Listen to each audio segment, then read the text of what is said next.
Saya rekam untuk video edukasi ya. Jadi ini ada bayi ini datang dengan keluhannya, ini kulitnya kering banget, gatel ya, sampai kita lihat ini telinganya sampai begini.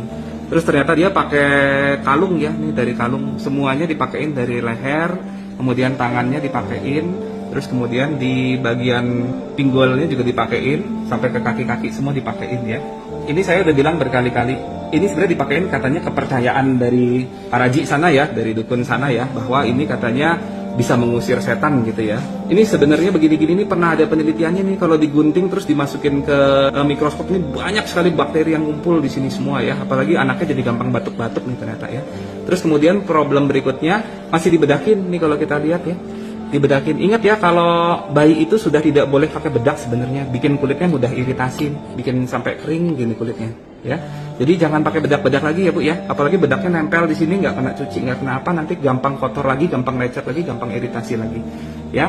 Ini izin saya potong ya Bu ya.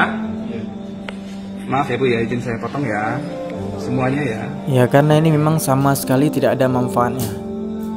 Oke.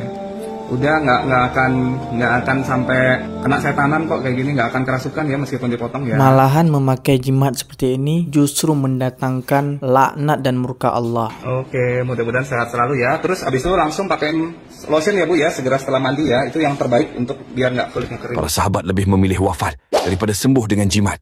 Dari Isa bin Abdurrahman ia berkata, kami menemui Abdullah bin Ukaim sementara ia sedang sakit, lalu kami menjenguk beliau. Maka salah seorang mengatakan kepada beliau, coba engkau menggantungkan sesuatu, semisal azimat untuk kesembuhan. Maka beliau berkata, aku menggantungkan sesuatu, lebih baik kematian itu dekat daripada menggantungkan hal itu. Sedangkan Rasulullah SAW bersabda, barang siapa yang menggantungkan sesuatu, maka akan disandarkan kepadanya. Maksudnya akan dijauhkan dari rahmat Allah. Hadis riwayat Ahmad dan Tirmidzi. Ingatlah saudaraku, menggantungkan jimat adalah perbuatan syirik. Bahkan keluarga Abdullah bin Mas'ud pun menolaknya tanpa pandang bulu. Mau itu jimat bertulisan apapun, maka ia membuangnya dan mengucapkan apa yang Rasulullah SAW katakan. Sesungguhnya jampi-jam, tamimah atau jimat dan tiwalah atau pelet adalah syirik. Hadis Ahmad dan Abu Dawud. Bahkan Imam Ahmad meriwayatkan kisah dari Ruwaifi radhiyallahu anhu. Rasulullah SAW pernah bersabda kepadanya, hai Ruwaifi, semoga engkau berumur panjang. Oleh karena itu sampaikanlah kepada orang-orang bahwa barang siapa yang menggulung jenggotnya atau memotongnya atau memakai kalung dari tali busur panah, para ulama menjelaskan sebagai jimat perlindungan, maka sesungguhnya Muhammad berlepas diri dari orang tersebut. Demi Allah, tinggalkanlah jimat-jimatmu, hancurkan dan bakarlah baik jimat benda pusaka dari leluhurmu ataupun yang kau beli dari dukun berkedok ustad, kiai atau habib palsu, karena semua itu bisnis mereka yang merusak akidahmu.